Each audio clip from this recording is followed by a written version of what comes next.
안녕하십니까. 기초탄탄 오늘부터 수업을 해 나가는데 이 기초탄탄 교재를 제가 수업을 하고 또 교재를 만든 이유는 무엇 때문인가 그러면 머릿말에도 나와 있듯이 이 문과 출신이 대학 들어갈 때 문과에서 교차 지원으로 해서 들어갔는데 생물을 지금 공부를 하는데 갑자기 처음 공부할 때 모든 수험생들의 제일 처음 공부하는 때 힘든 게 뭐냐면 C가 탄소, O가 산소 이것조차도 안 돼 있는 문과 출신들이 있어요. 그런데 어느 교재도 이 우리나라에 나와 있는 어느 교재도 생물 교재에 C가 탄소다, O는 산소다 이런 걸 적혀 있는 교재는 없어요. 바로 이산화탄소로 바로 들어가죠. CO2, 물 이렇게 들어가요. 그래서 그게 제일 힘들다고 질문을 저한테 오는 학생들이 많이 있었어요. 그래서 이 문과 출신들을 위해서 한번 또는 생물을 아주 오래간만에 하는 친구들 있죠. 남학생 같으면 군대 갔다 와서 하는 친구들이나 이런 이제 굉장히 오래간만에 생물 한 지가 고등학교 때 해서 한 10년 된 사람도 있어요. 그런데 처음 하는데 단어, 용어조차도 이해가 안 되는 경우가 많거든요. 그래서 제가 기초탄탄 교재를 만들어서 이 하이 클래스 들어가기 전에 기본서, 심화 들어가기 전에 요걸 먼저 갖고 공부를 하는데 요것도 어떠면 어려울 수도 있어요. 그렇지만 반복해서 듣고 하고 또 하고 해야 돼요. 한 술에 첫 술에 배부른 건 없거든요. 그래서 이 교재 자체도 어려울 수도 있지만 여러 번 반복해서 하다 보면 이거보다 더 쉬운 교재는 없어요. 제가 장담을 해요. 이거보다 더 쉽게 풀어있는 교재는 없거든요. 그래서 이 교재가 안 되면 다른 교재 갖고도 공부는 생물은 할 수가 없다고 생각해요.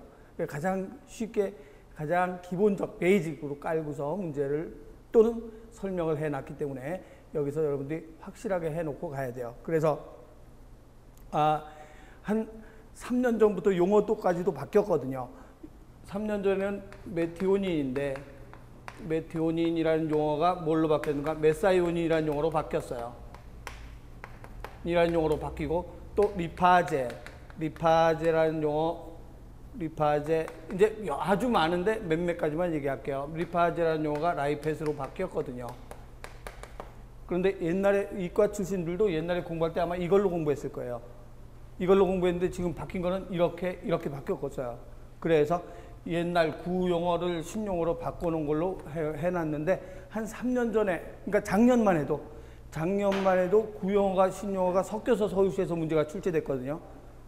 일부는 구용어, 일부는 신용어. 예를 들어서 사이토키닌 또는 시토키닌 이렇게 해서 구용어, 신용어로 나왔는데 이제 올해 서울시에서 100% 개정된 용어로 출제가 됐어요. 그래서 작년까지는 구용어하고 개정된 용어를 같이 공부하라고 했는데 올해 서울시에서 완전히 100% 이걸로 나왔기 때문에 거의 개정된 용어로 공부해도 될 것 같아요. 그런데 혹시 일부 지방에서는 이 용어가 계속 출제가 되고 있거든요. 자꾸 보이고 있거든요. 제가 보면 이번에도 경북이나 울산이나 대구나 이런 데 쭉 보면 이런 용어가 보이고 있어요. 그래서 우리는 어쩔 수 없이 이 두 가지를 같이 봐야 되기 때문에 이 용어하고 개정된 용어하고 같이 책의 날개 부분에 달아놨어요. 그래서 여러분들이 보면 금방 이건 구용어고 이건 개정된 용어다 알 수 있게 여기 달아놔서 여러분들이 공부하기 쉽게 해놨고 그다음 항상 공부하면 예를 들어서 17쪽에 보면 17쪽에 원자의 구조라고 설명 쫙 써 있죠. 그럼 그 설명을 공부를 했어요. 공부를 했으면 반드시 그 옆에 날개 부분에 가로넣기 하고 OX 문제가 있거든요. 그래서 그것만 공부하면 100% 요 앞에 있는 내용 설명을 이해할 수 있게 해놨어요. 그러니까 그냥 넘어가지 말고 개념만 쭉 하고 넘어가지 말고 그 옆에 있는 OX 퀴즈하고 확인 코드를 꼬박꼬박 풀면서 넘어가면 정리가 될 거예요. 그래서 정리하는데 OX 확인 코드는 답을 그 자리에서 막 찍지 말고 쓰지 말고 그냥 한번 이거 공부하고 OX 확인 코드를 한 후에 이렇게 한번 쭉 눈으로 해서 맞구나 틀리구나 또 며칠 지나고 나서 다시 한번 OX 확인 코드만 또 해보고 해서 반복을 해야 돼요. 반복하지 않으면 자꾸 잊어버리거든요. 우리가 굉장히 긴 용어, 영어로 되어 있는 긴 용어 있잖아요. 그 선전 나오는 거는 금방 외우잖아요. 선전 나오는 굉장히 어려운 약 이름 같은 거 금방 줄줄줄 외우거든요. 왜 금방 외워지는가 그러면 계속 눈 뜨면 계속 들으니까. TV에서 선전하는 걸로 계속 귀에 들으니까 귀에 가서 그 긴 용어라든가 또는 가수들 이름이라든가 요새 10명씩 막 나오잖아요. 애들 다 외우잖아요. 10명 나오는 거. 아이돌 가수들 10명 나오는 거 쫙 외우거든요. 외우는가 하면 계속 들으니까 그런 거예요. 이 책에 10명 써놔봐요. 한 달, 2달 지나도 못 외우거든요. 근데 어떻게 외워지는가 하면 계속 반복해서 그래요. 그래서 확인 콕콕은 한번 보고서 그냥 거기다 답을 막 매달아 놓지 말고 눈으로 보고 밑에 답 확인, 눈으로 보고 확인하고 해서 그 다음에 또 한 열흘 정도 지나서 한번 복습한다. 다시 앞에 확인 콕콕만 쫙 하면 복습이 돼요. 그래서 정리가 되니까 그런 식으로 해서 공부를 반복 학습을 해야 된다. 우리가 내가 여러분들한테 하는 건 학을 하거든요. 가르치거든요. 그럼 여러분들은 뭘 해야 되는가? 복습, 학습을 해야 돼요. 이걸 많이 해야 돼요. 이건 나하고 한 번 하잖아요. 이건 많이 해야죠. 그래야 내게 되니까 그렇게 공부를 하도록 하고, 교재 순서는 어떤 순서로 해놨냐면 우리가 100테마를 100으로 잡았는데 하이클래스 기본서 들어가면 기본편하고 심화편이 있거든요. 그래서 하이클래스 기본서가 한 거의 800페이지에 육박하는데 그 순서를 요 순서하고 똑같이 만들어 놨어요. 그래서 가장 좋은 방법은 이걸 먼저 100테마 100까지 한 번에 쭉 해서 한번 듣고서 이제 하이클래스 들어가는 게 가장 좋은 방법인데 시간이 아주 짧은 경우가 있어요. 한 3달, 4달 남았어요. 근데 시험은 봐야 돼요. 그런데 나는 생물 아무것도 몰라. 그럴 때는 어떻게 보는 수밖에 없는가 그러면 우선 요거 기본서 기초탄탄을 보면서 그거에 대한 내용을 하이클래스로 들어가서 공부하고 기초탄탄 한번 하고 그걸 하이클래스로 복습하고 이렇게 하면 이제 같이 병행해서 할 수 있거든요. 근데 그거는 아주 짧은 시간밖에 안 남았을 때 그렇게 공부를 하고 우리는 조금 그래도 여유가 있는 우리 지금 공부하면 여유가 좀 있잖아요. 그럼 2달 정도 해서 기초탄탄을 100% 완벽하게 해놓고 하이클래스 들어가는 게 가장 좋은 방법이에요. 그래서 그렇게 공부하도록 하고 그래서 기본서를 들어가서 공부하면 이거 해놓고 나면 기본서 들어가서 수업할 때 아주 수월하게 공부할 수 있을 거예요. 그리고 출제 범위 한번 제일 앞에 목차를 잠깐만 봅시다. 페이지가 없으니까 그냥 제일 앞에 목차가 한 2-3페이지 넘어가면 차례가 나오죠. 제일 먼저 1세포 나오죠. 세포 나오는데 거기서 가장 출제 빈도가 높은 단원이 어디가 제일 출제 빈도가 높은가 그러면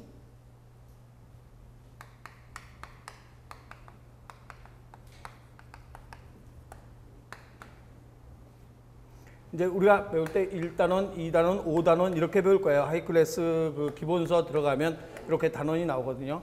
그래서 1단원, 2단원, 5단원 여기가 7단원까지 나오는데 7단원 중에서 1, 2, 5단원이 가장 출제 빈도가 여기서 80%에서 85%가 출제가 되죠. 그럼 나머지는 15%에서 20% 출제가 되고 그래서 거의 여기서 출제가 가장 많이 되는데 그게 어떤 단원이냐면 제일 처음에 세포라고 나와 있죠.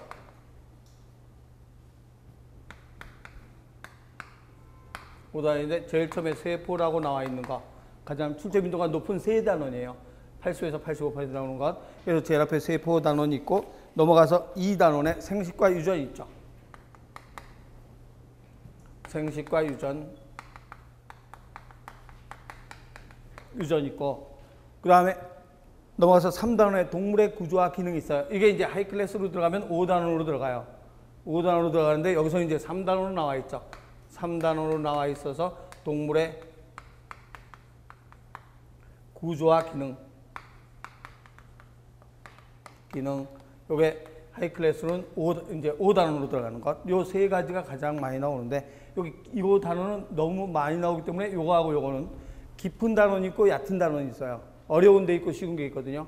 그래서 쉬운 거는 앞에다 몰아놓고 어려운 거 뒤에다 몰아놨어요. 그래서 뒤에 넘어가서 쭉 넘어가서 5단원에 여기는 5단원이죠. 세포호흡과 광합성. 세포호흡과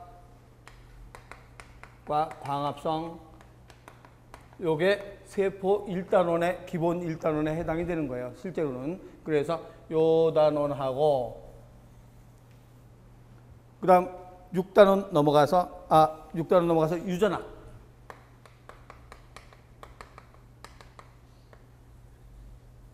요 단원하고 동물의 구조와 기능하고 이렇게가 가장 출제 빈도가 높아서 80에서 85% 나오는 단원이니까 거기에 표시를 동그라미 표시해 놓으세요. 단원 앞에다가 1단원에 동그라미 표시해 놓고 2에 동그라미 표시해 놓고 3에 동그라미 표시해 놓고 그 다음에 이 교재로는 5에 동그라미 표시해 놓고 그 다음에 6에 동그라미 표시해 놓고 그래서 여기가 가장 출제 빈도가 높으니까 이걸 아주 깊게 심화로 공부를 하고 그 후에 나머지 단원은 하지 말라 소리는 아니죠. 나머지 단원은 해야죠.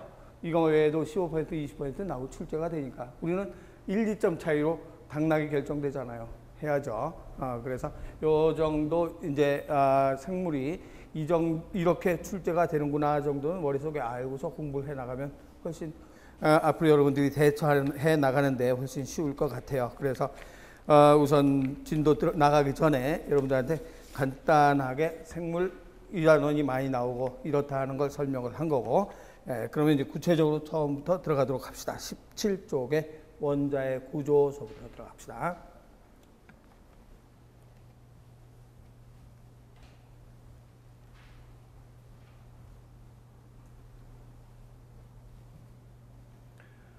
우리가 모든 물질은 원자가 모여서 분자, 화합물 이런 걸로 구성이 되어 있죠. 우리 몸에 살도 뭘로 되어 있는가? 살도 기본 단위는 뭘로 되어 있는가? 원자로 되어 있겠죠. 그래서 모든 물질은 우리 몸에 살 주성분이 가장 많은 게 뭔가? 단백질이잖아요. 물 다음에 단백질이거든요. 물 분자, 단백질 분자거든요. 그럼 단백질은 뭘로 되어 있는가? 단백질은 CHONS 이런 원자로 구성되어 있거든요. 그래서 이게 뭔가? 탄소, 뒤에 조금 이따 나오니까 그냥 쭉만 들어보면 탄소, 수소, 산소, 질소, 황 이런 걸로 구성이 되어 있어요. 단백질 자체도. 그래서 이 기본 단위는 원자. 그래서 원자가 모여서 뭐가 되는가? 분자가 된다. 이렇게 얘기하는 거죠. 그래서 이 원자는 어떤 것인가에 대해서 이제 우리가 알아봅시다. 원자는 중심에 플러스 전할된 원자핵이 있고 주위를 마이너스 띤 전자들이 빠르게 움직이고 있다. 무슨 말인가 하면 원자란 이쪽에다 쓸게요. 원자란 가운데 핵이 있는데 원자핵이죠. 원자 핵이 있고 그 주위를 전자가 감고 있다라고 얘기를 해요. 이게 탄소건, 수소건, 산소건 다 마찬가지예요. 근데 원자 핵에는 무슨 전하를 가지고 있는가? 플러스 전하를 가지고 있는 플러스를 양성자라고 얘기를 하죠. 플러스는 양성자가 있고 플러스 전기를 가지고 있다 이 소리죠. 그리고 전기가 없는 것도 있어요. 그래서 전기가 없는 무슨 자도 있는가? 중성자도 있죠. 그래서 전기가 없는 중성자, 양성자와 중성자가 있고 그 주위를 누가 돌고 있는가? 전자가 돌고 있죠. 마이너스는 전자. 그래서 원자는 가운데 원자핵이 있는데 원자핵에는 플러스 양성자와 전기가 없는 중성자와 그 주변을 누가 돌고 있는가? 전자가 돌고 있다. 그래서 이게 탄소면 탄소건, 수소면 수소건, 산소면 산소건 전부 다 안에는 원자핵의 플러스를 가지고 있고 마이너스를 가지고 있다. 그리고 주변은 전자가 돌고 있는데 양성자의 수하고 양성자의 수와 전자의 수는 항상 같아요. 그럼 양성자가 하나 있으면 전자도 하나 있죠. 그럼 중성자는 전기가 없잖아요. 그럼 플러스 하나, 마이너스 하나니까 원자는 전기적으로 무슨 성이 되는가? 중성이 되죠. 플러스도 아니고 마이너스도 아니고 전기적으로 중성이다. 양전기도 안 가지고 있고 음전기도 안 가지고 있다는 소리죠. 그러면 플러스가 10개 있다? 그럼 마이너스도 몇 개 있는가? 10개. 그럼 전기적으로 뭐가 되는가? 중성이 되죠. 그래서 플러스와 마이너스를 같이 가지고 있기 때문에 전기적으로 중성이다. 그래서 1번에 보면 원자핵 하면 뭐하고 뭘로 되어 있는가? 양성자와 중성자 줄쳐놓으세요. 원자핵은 양성자와 중성자. 원자핵은 양성자, 중성자 있고 그 주위를 뭐가 돌고 있는가? 전자가 돌고 있다. 전자는 항상 무슨 전기가? 마이너스.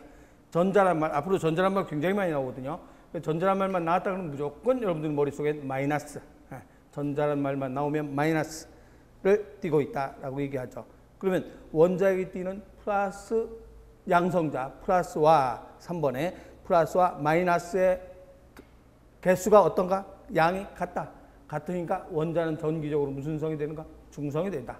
그래서 플러스의 수와 마이너스 수가 같기 때문에 중성이라고 하는데 그러면 이 양성자가 원자마다 다 똑같은가? 다 다른가? 다 다르죠. 탄소가 가지고 있는 양성자 수와 수소가 가지고 있는 양성자 수와 다 달라요. 그래서 이 양성자 수가 다 다르기 때문에 이걸 가지고 뭘 하는가? 번호를 맺혀놓는 거죠.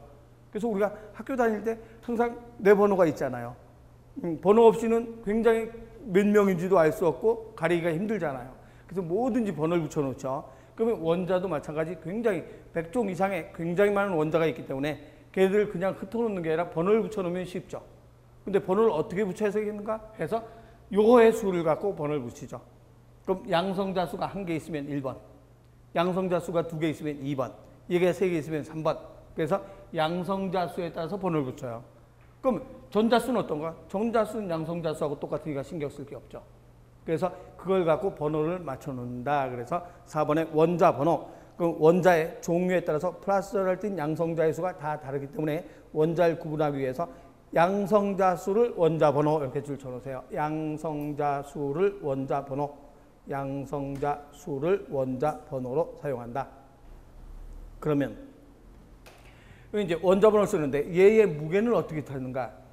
원자의 무게를 찾을 때는 양성자와 중성자 수의 합을 원자의 무게로 잡아요. 그럼 전자는 왜 무게로 안 잡는가? 워낙 가벼워서 전자는 무게로 계산을 안 하죠. 무시하죠. 쉽게 얘기하면 가장 쉬운 예를 들면 여러분들이 저울에 올라갔어요. 몇 킬로그램인가 달라고 저울에 올라가 있어서 그런데 여기서 파리 한 마리가 앉았어요. 무게 나가요? 안 나가요? 안 나가죠. 파리가 여기서 뱅뱅 돌고 있다. 그래서 파리의 무게는 안 나갈 거 아니에요, 저울에. 그래서 이게 딱 파리가 뱅뱅 돌고 있는 거나 마찬가지예요. 그래서 전자수는 무게가 안 나가요. 그래서 원자의 무게는 뭘로만 따지는가? 원자 핵의 무게로 따져요. 그러니까 원자의 무게는 그럼 누구 수와 누구 수만으로만 따지는가? 양성자 수와 중성자 수로만 원자의 무게를 따지는 거지. 여기 뱅뱅 파리가 돌고 있는 거기 때문에 무게로 안 따지는 거죠. 그래서 5번에 원자의 질량 무게죠. 원자의 질량은 뭘 갖고 따지는가? 원자 핵. 원자의 전자의 질량은 무시할 수 있으므로 작기 때문에 두 번째 줄에 양성자수와 중성자수의 합이 원자의 질량.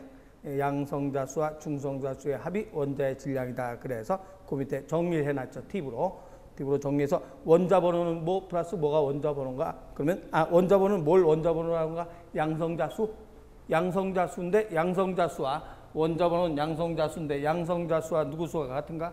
전자 수와 같기 때문에 양성자 수와 전자 수 이것을 원자 번호로 한다라고 하고 원자의 질량.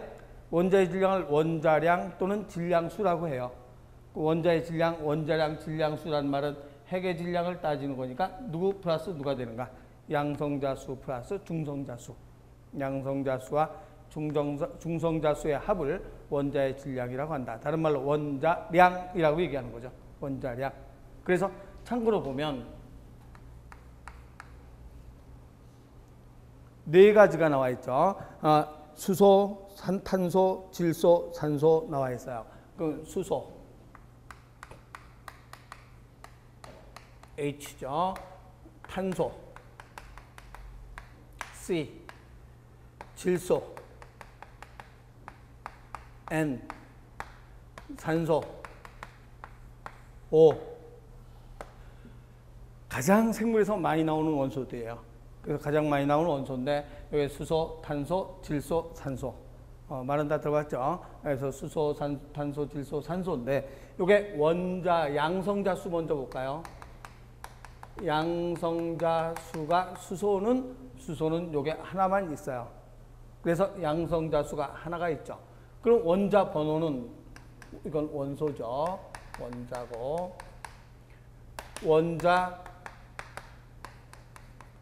번호는 양성자 수가 하나 있으니까 번호는 1번이라고 붙여놓는 거죠. 1번. 그러면 탄소는 양성자 수가 6개가 있어요. 안 외워도 돼요. 외우는 거 아니고 지금은 이제 이거 설명하기 위한 거지. 이거 1번, 이거 6번 안 외워도 괜찮아요. 그냥 쭉 보면 돼요. 그러면 탄소는 양성자 수가 6개가 있어요. 그러면 양성자 수가 6개 있으니까 번호를 6번이라고 붙여놓는 거죠. 질소는 양성자 수가 7개 있어요. 그럼 7개 있으면 번호는 몇 번이라고 붙여놓는가? 7번. 이건 8개 있어요. 산소는 8번 이렇게 번호를 붙여놓는 거예요. 그래서 양성자 수에 따라서 원자 번호를 맞춰놓는다라고 얘기를 하죠. 그러면 중성자 수는 어떻게 되는가? 외우는 거 아니에요. 그래서 중성자 수는 수소는 중성자가 없어요. 얘는 중성자 수가 6개예요. 얘는 7개, 얘는 8개. 그래서 이거 보고서 그럼 양성자 수도 중성자 수하고 똑같은가? 그거는 아니에요. 다른 경우도 있어요. 외우지 않아도 되는데 나트륨이라는 게 있어요. 소금의 성분 염화나트륨 할 때 NA라고 표시를 하죠. 안 외워도 괜찮아요. 같다는 것만, 같지 않다는 것만 알고 있으면 돼요.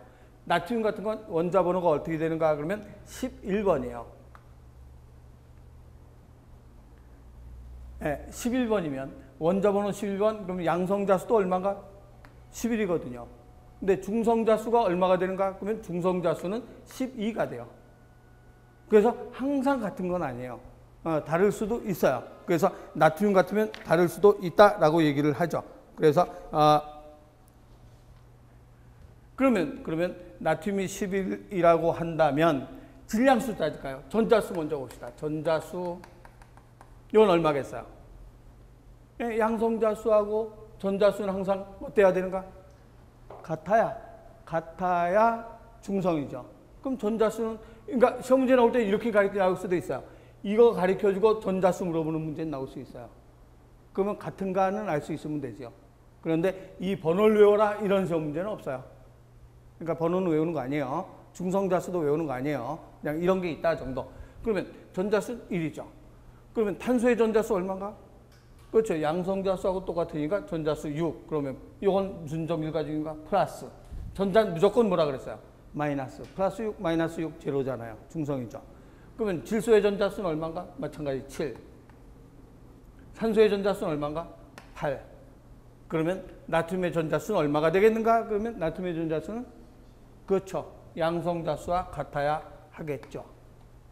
이래야 되죠.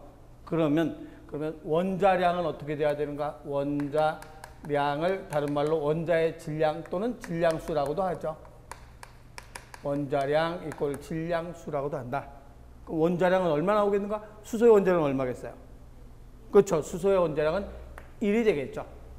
원자량, 원자의 무게는 핵만 따진다 그랬어요. 핵에는 뭐하고 뭐밖에 안 들어있는가? 양성자와 중성자밖에 안 들어있지. 전자는 팔이 돌고 있는 거랑 똑같다 그랬죠.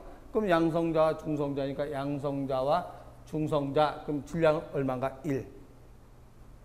탄소의 질량은 얼마인가? 양성자수, 그렇죠. 중성자수 6개니까 12죠. 얘는 무게 무시한다 그런 거예요. 그러면 질소는 얼마인가? 7이니까 얼마가 되는가? 14가 되겠고, 산소는 8, 여기도 8이니까 얼마가 되는가? 16이 되겠죠. 8. 중성자수 8이니까 16이 되겠죠. 그런데 나트륨은 얼마가 되겠는가? 그렇죠. 양성자수 11인데 중성자수가 12가 있잖아. 하나 더 많다 그래도 전기적으로는 얘하고 얘만 전기를 따지는 거니까. 정기적으로는 중성이죠. 그래서 얼마가 되는가? 그렇죠. 23이 되죠. 그래서 이걸 써준 이유는, 나트륨은 우리 교재에 없는데 써준 이유는 이거하고 항상 같은가? 라는 궁금증을 풀려고 다를 수도 있다는 거 알려주려고 써준 거지. 뭐 암기하는 건 아니에요. 그래서 양성자수, 중성자수 합한 게 원자의 질량이다. 전자수는 무시해도 된다. 그럼 전자는 양성자수하고 항상 같기 때문에 원자는 전기적으로 무슨 성이 되는가? 중성이 된다. 이렇게 얘기하는 거죠. 이렇게 해서 이제 원자가 이런 모양으로 돼 있다. 전자수가 어떤 것인가에 대한 얘기를 한 거예요. 그러면 나중에 이제 여러분들이 쭉 해보는 건데, 이건 첫 페이지니까 내가 한번 그 옆에 있는 OX하고 확인 콕콕을 한번 해가면서, 이렇게만 풀면 되는구나, 풀면 복습이 되는구나, 한번 나랑 같이 해가면서 한번 봅시다. 그래서 그 OX 퀴즈하고 확인 콕콕은 아까도 얘기했지만, 거기다가 바로 X 하지 말고, 이건 그냥 눈으로만 계속 푸는 식으로, 눈으로만 계속 하면서 복습하는 걸로, 또 복습할 때 눈으로 보고, 이렇게. 그러면 1번 보면, 원자핵은 플러스 띠 양성자와 마이너스 띠 전자로 구성이 되어 있다. 맞아요? 틀려요? 틀리죠. 양성자가 뭘로 되어 있는가? 중성자로 되어 있다. 이렇게 돼야 되죠. 원자핵이니까. 그래서 1번은 X. 2번은 전자는 원자핵 주위를 돌고 있으며 마이너스 전하를 띠고 있다. 맞죠? 전자는 마이너스. 무조건 전자하면 마이너스. 3번 원자핵에 띄는 플러스 전하의 양과 전자에 띄는 마이너스 전하의 양이 같기 때문에 원자는 전기적으로 무슨 성이 되는가? 중성이다. 맞는 말이죠. 중성이다. 또 4번 원자의 종류에 따라서 중성자 수가 다르므로 원자를 구분하기 위해서는 중성자 수를 원자번호로 한다라고 하면 안 되죠. 무슨 수를 원자 번호로 해야 되는가? 양성자 수를 원자 번호로 한다가 돼야 되죠. 양성자 수를 원자 번호로 한다. 그래서 양성자 수가 다름으로 해야 되니까 틀렸고. 네, 5번 원자의 질량은 양성자 수와 뭐의 수 합으로 나타내야 되는가? 그렇죠. 양성자 수 플러스 중성자 수 해야 되지. 전자수는 무시할 정도로 굉장히 작다. 그래서 전자수는 따지지 않는다. 그래서 X 틀렸죠. 그 밑에 확인 콕콕 보면 원자핵은 플러스 전하를 띤 모와라고 해야 되는가? 모와. 플러스 전하를 띄었으니까 양성자와 그래야 되죠. 그리고 마이너스 전하를 띤 뭐라고 해야 되는가? 중성자로 전자로 이루어져 있다. 그래서 원자핵은 플러스 띤 원자핵이니까 참 원자핵은 플러스 전하를 띤 양성자와 전하를 띠지 않는 무슨 자라고 해야 되는가? 중성자로 이루어져 있다. 그래서 원자핵은 플러스 전하를 띤 양성자와 전하를 띠지 않는 중성자로 이루어져 있고 이번에 원자핵 주위에는 마이너스 전하를 띠고 있는 뭐가 돌고 있는가? 전자가 돌고 있다. 3번 원자는 정기적으로 그래서 무슨 성이 되는가? 중성이 된다. 원자의 질량은 뭐와 뭐의 합으로 나타나는가? 양성자 수와 중성자 수의 합으로 나타난다 라고 하죠. 이거 풀어준 이유는 어려워서 풀어준 게 아니고 이렇게 한번 쭉 풀어보니까 어때요? 복습이 되잖아요. 그래서 꼭 이거 한번 풀어보고 요 이제 좀 지나서 다시 한번 또 이거 풀어보고 읽어보고 그러면 복습이 저절로 자동으로 복습되는 거죠. 그렇게 해서 공부하라고 내가 요 첫 페이지는 풀어준 거예요. 그러면 2강 테마 2 들어가서 동위원소. 동위원소 하기 전에 원자의 표시 방법을 봅시다. 원자의 표시 방법은 어떤 식으로 표시하는가? 이쪽에 볼까요?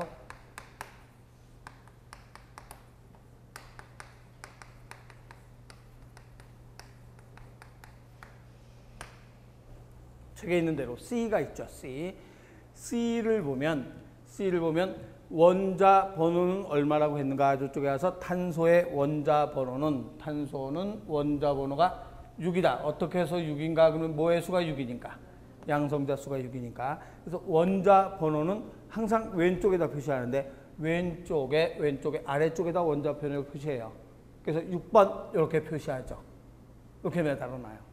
6번이다. 그래서 번호를 묻힌 거죠. 탄소는 6번. 그래서 우리가 출소 번호 1번부터 쭉 번호 하는 거랑 마찬가지예요. 6번. 그럼 여기다가 이게 원자 번호예요.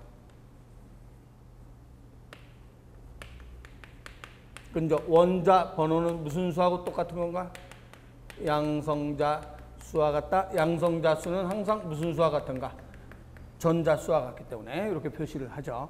그러면 여기에 표시하는 건 뭘 표시하는가 하면 여기에 표시하는 건 중성자를 표시하는 게 아니라 질량수를 여기다 표시를 해요. 그럼 원자 번호 6번이면 양성자 수 6개고 중성자 수는 몇 개인가 그러면 탄소를 보니까 양성자 수 6개, 중성자 수 6개니까 질량은 얼마가 되는가? 12가 되는 거죠. 그래서 여기다가 12를 표시하죠. 그래서 12는 뭘 얘기한 건가 그러면 이걸 질량수는 원자의 질량이기 때문에 원자의 질량이다. 그래서 원자량이라고도 하죠. 그럼 무슨 수 플러스 무슨 수가 되는가? 양성자수 플러스 전자수. 그래서 이렇게 볼 줄 알면 돼요. 그래서 여러분들은 이 숫자를 외우는 게 아니라 이거는 무슨 뜻인가? 이건 무슨 뜻인가를 아는 거지 숫자는 필요가 없어요. 그래서 이건 무슨 뜻인가? 양성자수다. 원자 번호다. 이건 무슨 뜻인가? 원자의 질량이다 라고 하면 되죠. 그러면 다 표시할 수 있죠. 예를 들어서 저쪽 봐가면서 하면 질소 같으면 어떻게 표시하면 되겠는가? 질소 같으면 저거 가르쳐 줬어요. 가르쳐 주고 표시하라 그러면 얼마가 되는가? 그렇죠. 7이죠. 그럼 여기 얼마가 되는가? 그렇죠. 14가 되겠죠. 저쪽에 보니까 나트륨 같으면 어떻게 되겠는가? 나트륨 보니까 얼마라고 나와 있어요? 원자 번호가? 그렇죠. 11을 써야 되죠. 그럼 여기는 얼마가 되는가? 그렇죠. 23이 되는 거죠. 그래서 꼭 2배는 아니에요. 그래서 나트륨을 내가 여기다 써놓은 게 꼭 2배는 아니다. 중성자수가 항상 같지 않다. 그것만 얘기하려고 나트륨을 써놓은 거예요. 그래서 이렇게 하면 금방 이제 여러분들 보면 알 수 있겠죠. 그런데 어떤 원소가 있는가? 동위원소라는 게 있어요. 동위원소라는 게 있는데 이쪽으로 이제 다시 갈게요. 왔으니까 지우고.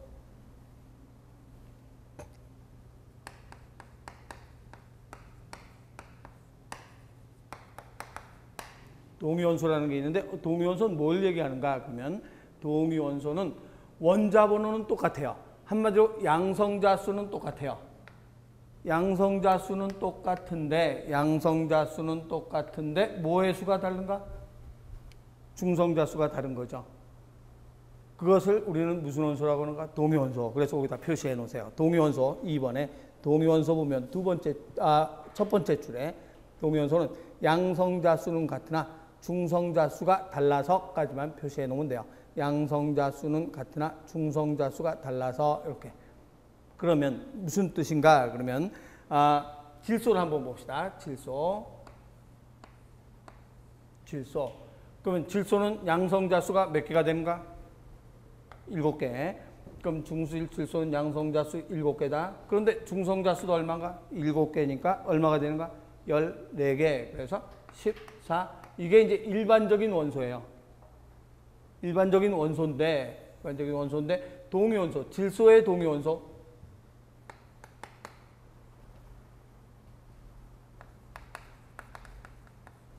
동위원소는 어떻게 표시하는가? 질소의 동위원소는 양성자 수는 똑같아요. 그래서 동위원소는 이거는 변하지 않아요. 왜 안 변하는가? 당연히 안 변하죠. 얘는 번호인데. 번호를 해놨는데 얘가 변하면 안 되죠. 그래서 번호는 절대로 변하지 않는 거예요. 그런데 중성자 수가 몇 개가 있는가? 그러면 질소는 양성자 수 7개인데 중성자 수가 8개가 있는 게 있겠어요. 8개. 그러면 중성자 수 8개 있으니까 여기는 얼마가 되겠는가? 그렇죠. 15가 되죠. 15. 그래서 양성자 수는 같지만 중성자 수가 다른 거, 이것을 우리는 질소의 무슨 원소라고 하는가? 동위원소. 이건 동위원소 아니죠. 일반적인 원소죠. 일반적인 원소고 이게 질소의 동위원소라고 한다. 그래서 양성자 수는 같지만 중성자 수가 다르기 때문에 질량수가 달라지는 것을 동위원소라고 하는데, 이 동위원소는 일반적으로 어떤가 하고 불안정해요. 왜 불안정한가 그러면 이래야 안정하죠. 이래야 안정한데, 예를 들어서 질소를 보면 원자 핵에 플러스가 몇 개 있다는 소리인가? 몇 개 있다는 소리예요? 7개 있다는 소리예요. 하나, 둘, 셋, 넷, 다섯, 여섯, 7개 있어요. 중성자도 하나, 둘, 셋, 넷, 다섯, 여섯, 7개 있고, 물론 전자도 7개 있겠죠. 딱 안정하거든요. 안정한 상태가 됐는데 전자도 7개.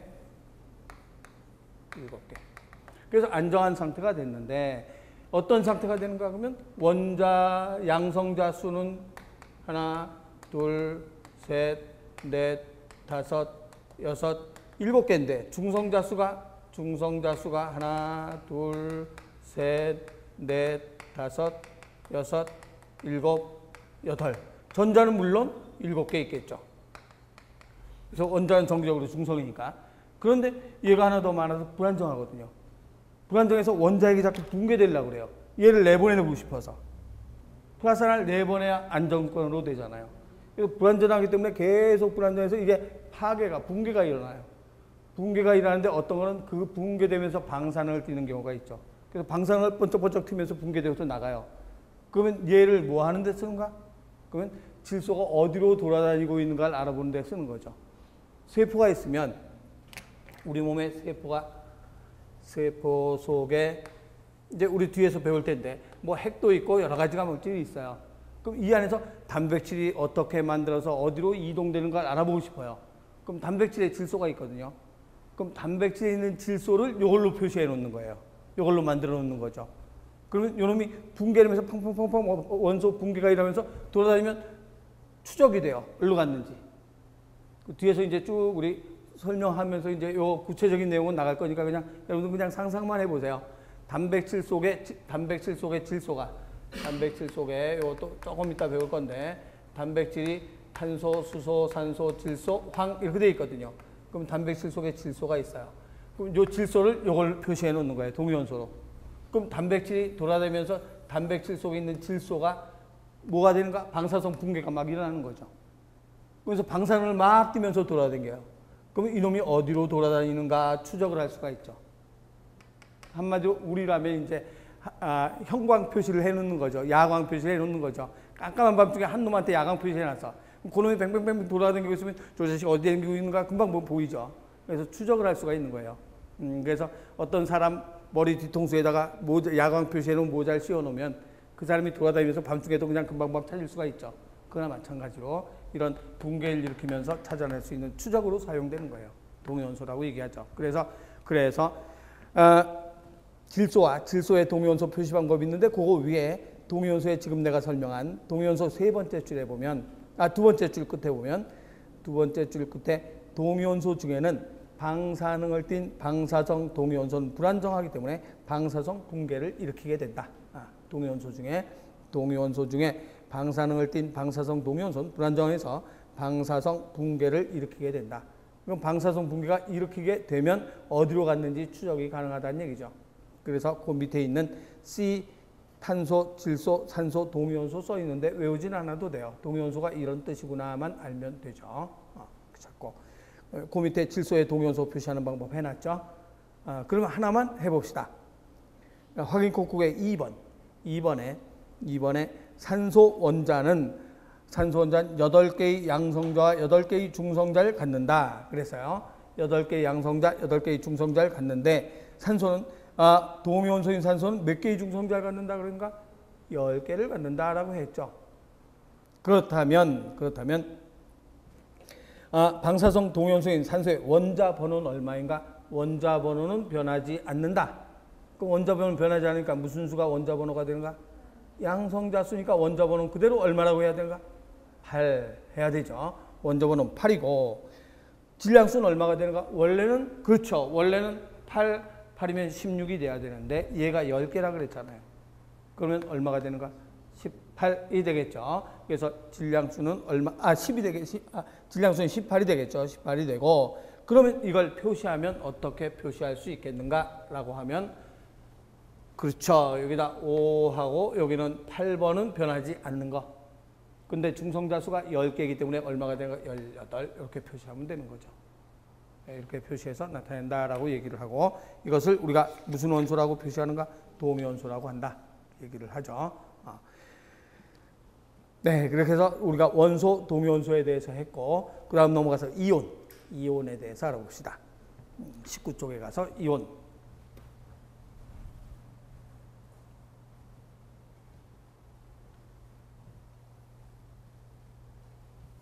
지금까지는 우리가 뭐에 대한 설명을 했어요? 그렇죠. 지금까지는 원자에 대한 설명을 했어요. 원자에 대한 설명을 했는데 이온은 뭔가? 그러면 이온은 요 원자가 마이너스를 얻거나 잃어서 원자는 정기적으로 무슨 성이라고 했어요? 중성이라고 했어요. 왜 중성인가? 양성자수와 전자수가 같으니까 중성인데 전자를 하나 버리거나 얻어가지고 중성이 안 되는 거예요. 플러스가 남거나 마이너스가 남는 경우죠. 이것을 우리는 뭐라고 하는가? 이온이라고 얘기를 하는 거예요. 그런데 플러스가 변할까? 마이너스가 변할까? 그렇죠. 마이너스. 원자 핵은 절대로 변하지 않죠. 가운데 있으니까. 원자 핵 속에 딱 똘똘 뭉쳐있기 때문에 플러스는 절대로 안 변하고 이제 뱅뱅 돌고 있는 팔이나 마찬가지라 그랬죠. 이놈이 날아가거나 들어오거나 하면 이온이 되는 거죠. 그래서 그것을 이온이라고 얘기한다. 이렇게 얘기를 하는 거예요. 그래서 이온이란 말은 두 번째, 한번 쭉 읽어봅시다. 이온의 첫 번째 줄 보면 전자를 얻거나 잃어서 원자에게 플러스와 전자를 가진 마이너스의 전하량의 차이가 생겨서 전기죠. 전하란 말은 전기를 띤 입자이다. 전기를 띤 입자. 왜 전기를 띤 입자인가? 그러면 플러스와 마이너스의 차이가 생기니까 전기를 뗀 입자를 우리는 뭐라고 하는가? 이온이라고 한다. 이온. 그러면 하나만 예를 들면 원자핵에 플러스가 10개 있다고 쳐요. 이제 이건 다 써볼까요? 플러스가 10개, 마이너스 10개 있어요. 그럼 전기적으로 무슨 성이 되는 건가? 중성이 되는 거죠. 그런데 마이너스 하나를 얻어왔어요. 다른 데서. 얻어왔거나 잃었다. 예를 들어서 플러스는 10개인데 마이너스가 하나 받았어요. 전자는 항상 전자는 마이너스라 그랬어요. 다른 데서 받아왔어요. 받아오면 플러스가 몇 개가 되는가? 10개, 마이너스 몇 개인가? 11가 되는 거죠. 이랬죠. 그러면 플러스가 남아요, 마이너스가 남아요? 마이너스 하나 남는 거죠. 그래서 이것을 마이너스 이온이라고 하죠. 그래서 이것을 우리는 무슨 이온인가? 마이너스 이온이다 이렇게 얘기를 하는 거예요. 전자를 받았으니까. 그래서 얻었으니까 마이너스가 되는 거예요. 항상 얻고 잃는 건 전자만 되지 플러스는 절대로 이동이 안 돼요. 그러면 플러스 10개고 마이너스 10개였었는데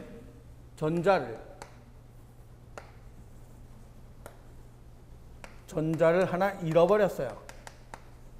그러면 플러스 몇 개가 되겠는가? 그렇죠. 플러스는 절대로 안 변한다 그랬어요. 전자를 잃었으니까 마이너스가 몇 개가 되는가? 9개가 되죠. 그럼 뭐 하나 남아요? 플러스 하나 남죠. 그래서 이런 건 무슨 이온이라고 하는가? 플러스 하나 남으니까 양이온이라고 얘기를 하는 거죠. 양이온. 그래서 이온이라는 말은 전자를 하나 받거나 전자를 하나 잃어서 받으면 음이에요. 받으면 마이너스. 잘못 봐서 받았으니까 하나 더 많아서 플러스 그러면 안 돼. 뭘 받았으니까? 마이너스를 받았으니까. 마이너스를 받았으니까 마이너스가 남아 돌아가겠죠. 마이너스를 잃었으니까 플러스가 남아 돌아가겠죠. 그래서 전자 하나 받으면 음이온, 전자 잃으면 양이온이라고 한다. 그럼 이럴 때는 원자번호는 전자수도 같이 쓴다며 그러는데 원자일 때만 양성자수와 전자수가 같으니까 원자번호는 양성자수, 전자수를 하지만 이온일 때는 전자수를 계산하면 안 되죠. 그래서 일반적으로 여기서 이온을 따질 때는 전자를 하나 잃어버렸으니까 항상 원자 번호 얘기할 때 원자 번호 C가 원자 번호 6이다라고 하면 6이면 양성자수도 얼마란 소린가? 6, 전자수도 6이란 말인데 플러스 마이너스 얻거나 잃지 않은 상태를 얘기하는 거죠. 플러스나 마이너스를 얻거나 잃지 않은 상태에서 전자수가 양성자수와 같다 이 말이에요. 그래서 원자는 정기적으로 무슨 소리인가? 중성이지.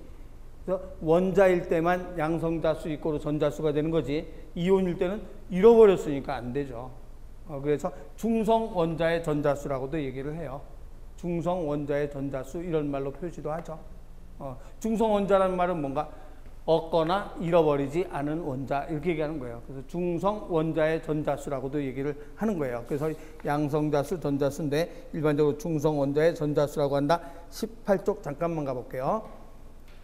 18쪽에 잠깐만 가보면 C 해놓고 제일 위에 원자의 표기 방법에 C 6번 해놨죠. 6번 해놓고 원자 번호 해놓고 이걸 무슨 수라고 해놨어요. 양성자수라고 해놓고 그 옆에 이걸 뭐라고 해놨는가? 무슨 원자의 전자수라고 해놓는가? 중성 원자의 전자수란 말은 무슨 뜻인가? 플러스를 얻거나 잃지 않은 원자 이 소리를 얘기하는 거예요. 중성 원자의 전자수란 플러스를 잃지도 않고 얻지도 않은 그냥 원자의 전자수라는 거지. 플러스를 잃거나 얻으면 그걸 갖고 원자 번호를 따지진 않는다는 얘기죠. 그래서 중성 원자의 전자수란 말은 플러스를 얻거나 잃지 않은 전자수를 얘기하는 거예요. 네, 그럼 구체적으로 한번 우리가 해봅시다. 왜 마이너스를 얻어야 되고 왜 마이너스를 잃어야 되는가? 그 이유에 대해서 알아보면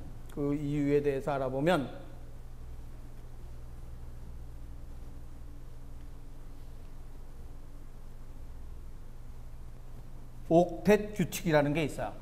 옥텟 규칙이라는 말은 뭔가? 규칙이라는 소리는 항상 원자핵이 있어요. 원자핵에는 무슨 수 있다라고 있는가? 뭐하고? 그렇죠. 양성자와 뭐가 있다라고 있는가? 중성자가 있고 그 주위를 누가 돌고 있는가? 전자가 돌고 있다. 그럼 양성자가 나트륨으로 치면 다른 걸로 해서 다시 봅시다. 제일 안쪽에 이건 원자핵이죠. 원자이고 그 주변을 누가 돌고 있다고 했는가? 전자가 돌고 있다 그랬는데 전자가 무조건 여기에 10개 있다 그래서 전자가 10개가 뱅뱅뱅 이렇게 도는 거 아니에요. 항상 이 전자가 여기 뱅뱅 돌고 있는데 제일 안쪽에는 몇 개의 전자가 돌고 있어야 안정한가? 그렇죠. 2개가 있어야 안정해요. 그 다음부터는 몇 개가 있어야 안정한가? 8개가 있어야 안정해요. 하나, 둘, 셋, 넷, 다섯, 여섯, 일곱, 여덟 이렇게 돼야 안정한 거예요. 그래서 항상 2, 8, 8, 8, 8 계속 나가요. 288 이렇게만. 이걸 옥텟 규칙. 제일 안쪽에는 2. 그 다음은 8, 8 이런 식으로 나가는 것을 옥텟 규칙이라고 한다. 제일 안쪽엔 2개가 있어야 안정해. 그 다음부터는 8개씩 있어야 안정해요. 그럼 2개가 있어야 안정하고 그 다음부터는 8개씩 있어야 안정한 것을 옥텟 규칙이라고 한다. 2개, 8개, 8개 이런 상태가 돼야 안정한 상태를 옥텟 규칙이라고 한다. 그렇다면 이거 지금 전자 몇 개 있는 거예요? 전자 몇 개 있는 건가? 10개. 그럼 양성자도 몇 개 있겠는가? 10개 있겠죠. 양성자수와 전자수가 같으니까 10개 있어요. 그런데 어떤 놈이 있는가 그러면 원자 번호가 9번짜리도 있겠죠. 9번짜리. 1부터 쫙 있으니까 9도 있겠죠. 그럼 9가 있다고 칩시다. 더 쉬운 걸로 할까요? 산소로 할까요? 산소 8 있다고 칩시다. 그럼 산소 8개 있으면 어떻게 돼야 되는가? 안쪽에 몇 개? 2개. 그 다음부터 몇 개 있어야 되는가? 그렇죠. 8개 있어야 되는데 2개 빼니까 6개밖에 안 남잖아요. 그럼 그 다음에 6개가 있거든요. 이렇게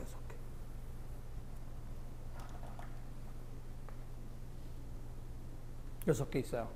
그럼 얘는 안정해요? 불안정해요? 불안정하거든요. 몇 개 있어야 안정한가? 8개 있어야 안정해요. 그러면 안정하려면 제일 안쪽에 2개 있거나 8개 있거나 8개 있거나 그래야 돼요. 그럼 안정하려면 어떤 2가지 방법이 있죠. 몇 개를 버리거나 6개를 완전히 버려서 2개 만들거나 그렇다면 몇 개를 얻어오거나 2개를 다른 데서 얻어오거나 그럼 6개 띄어버리는 게 쉽겠어요? 2개 얻어오는 게 쉽겠어요? 2개 얻어오는 게 쉽죠. 그래서 다른 데서 2개를 얻어오는 거예요. 2개 얻어왔어요. 그러면 얘가 산소인데 마이너스가 몇 개 더 많은 거예요. 원래는 6개였었는데, 산소가 8개였었는데, 8개면 여기도 8개가 있어야 되는데, 양성자는 8개인데, 산소가 양성자는 8개가 있는데, 전자가 10개 있잖아요. 그럼 마이너스 몇 개가 더 많아요? 2개가 더 많죠. 그래서 마이너스가 2개가 더 많구나, 이렇게도 표시를 하죠. 그럼 이거는 무슨 이온이라고 얘기할 수 있는가? 음이온이라고 얘기할 수 있는 거죠. 마이너스 2개. 그래서 우리가 이제 보통 이렇게도 표시를 하고 2개의 마이너스가 있다 이렇게도 표시를 해요. 그러면 이런 경우는 우리가 원래는 얘를 얻기 전에는 뭐였었는데? 전자가 들어오기 전에는 무슨 성이었었는가? 중성이었었죠. 산소 원자였었죠. 근데 전자를 2개 받으면서 산소 뭐라고 하는가? 이온이라고 얘기를 하죠. 전자를 받아서. 그래서 왜 전자를 받아야 되는가? 8개 맞추려고. 8개 맞추려고 받는 거예요. 제일 안쪽엔 2개, 그 다음부터 8개거든요. 그래서 왜 정기적으로 중성이었던 놈이 마이너스를 받고, 마이너스를 버리고, 그 이유는 왜 그런가? 제일 바깥쪽을 몇 개를 맞춰주기 위해서인가? 8개를 맞춰주기 위해서 이온으로 되는 거예요. 그래서 안정한 상태로 되기 위해서. 그래서 원래는 산소가 이렇게 되어 있었는데, 양성자수 8개, 전자수도 8개였었는데, 8개면 안쪽에 2개니까 그 다음에 6개밖에 없으니까 몇 개를 더 받아야 안정한가? 2개를 더 받아야 안정하다. 그래서 마이너스 2개를 더 받았으니까 마이너스가 몇 개가 되니까 10개가 됐다. 그럼 마이너스 2개가 남아 들어간다? 음이온이라고 얘기를 하는 거죠. 그래서 그 책에 있는 걸로 한번 보면 나트륨을 봅시다. 나트륨은 11번이에요. 그럼 플러스 몇 개 있어요, 안에? 그렇죠. 11개가 있죠. 조금 내릴게요. 11번. 그럼 플러스가 11개 있어요. 그럼 마이너스도 몇 개 있어야 되는가? 11개 있어야 되죠. 한번 그려봅시다. 제일 안쪽에 몇 개가 있는가? 마이너스 하나, 둘, 288이니까. 그래서 마이너스가 2개가 있고, 마이너스 2개. 그 다음에 몇 개가 있어야 되는가? 8개. 셋, 넷, 다섯, 여섯, 일곱, 여덟. 그래서 마이너스가 하나, 둘, 셋, 넷, 다섯, 여섯, 일곱, 여덟. 그러면 플러스가 11개인데 마이너스가 몇 개 있어요? 10개가 있죠. 10개잖아요. 그럼 플러스 11개인데 마이너스가 하나, 둘, 셋, 넷, 10개 있단 말이에요. 그러면 그 다음에 한 칸을 더 그려야 되죠. 그래서 마이너스 하나가 여기 딱 들어가 있어야 되죠. 그러면 2개에다가 8개니까 10개에다가 11개잖아요. 나트륨이 11번이니까 이렇게 생긴 놈이거든요. 그럼 얘는 지금 항상 어때요? 불안정하지. 그럼 안정하려면 어떤 게 좋겠는가? 그렇죠. 마이너스를 7개 얻어오는 미련한 짓은 안 하겠지. 하나 버리는 게 낫겠죠. 그래서 나트륨은 마이너스 하나를 버려요. 그럼 마이너스 하나를 버리면 나트륨이 플러스는 몇 개인데? 11개인데 마이너스 하나 버렸으니까 마이너스는 몇 개인가? 10개거든요. 플러스는 11개인데 마이너스가 10개로 됐거든요. 버리는 바람에. 그러면 뭐가 하나 남아요? 플러스 하나 남죠. 그래서 여기다가 플러스 하나 붙여놓는 거예요. 하나 남았다 이 소리예요. 그럼 이건 무슨 이온이 되는 건가? 양이온이 되는 거죠. 양이온. 당연히 플러스 11개였었는데 여기 10개가 됐잖아요. 왜 10개 됐는가? 하나가 너무 맹맹 돌기 때문에 얘는 버렸단 말이에요. 그래서 이렇게 됐기 때문에 나트륨 플러스 이온이 된 거죠. 근데 그 옆에 있는 Cl 봅시다. Cl은 17번이거든요. 그러면 17번이면 플러스가 몇 개 있다는 소린가? 17개 있다는 소리죠. 그럼 마이너스도 몇 개가 있어야 되는가? 17개. 그러면 마이너스 하나, 둘, 그 다음 셋, 넷, 다섯, 여섯, 일곱, 여덟, 아홉, 열. 그 다음에 하나, 둘, 셋, 넷, 다섯, 여섯, 일곱 됐죠. 그럼 17개잖아요. 제일 한쪽에 2개, 그 다음부터는 8개. 하나, 둘, 셋, 넷, 다섯, 여섯, 일곱, 8개. 그러니까 10개잖아요. 10개에다가 하나, 둘, 셋, 넷, 다섯, 여섯, 일곱, 17개잖아요. 그럼 제일 바깥쪽에 몇 개예요? 7개죠. 얘도 안정되고 싶죠. 그럼 7개 버리는 게 나아요? 1개 얻는 게 나아요? 1개 얻는 게 낫죠. 아무리 미련한 사람도 그건 알죠. 그럼 1개 얻는 게 낫단 말이에요. 그래서 1개 다른 데서 얻으려고 막 돌아다 보니까 얘가 버려놓은 게 있잖아. 그래서 얘가 버려놓은 거 하나를 얻어와서 딱 껴 맞췄어요. 그럼 플러스는 몇 개였었는데? 17개인데. 마이너스는? 그렇죠. 하나를 다른 데서 받아왔잖아. 18개가 됐죠. 그래서 CL은 뭐가 하나 남는가? 마이너스가 남을게 마이너스 하나 남는다. 음이온이라고 하는 거예요. 그럼 얘하고 얘는 궁합이 어떤가? 딱 맞지. 내가 하나 버린 거 네가 하나 주워 가졌잖아. 그럼 항상 붙어 다니는 거죠. 그래서 얘하고 얘가 붙어 다니면 뭐가 되는가? NaCl. 그래서 얘네 둘이 만나면 뭐가 되는가? NaCl 소금이 되는 거죠. 염화나트륨이 소금이잖아요.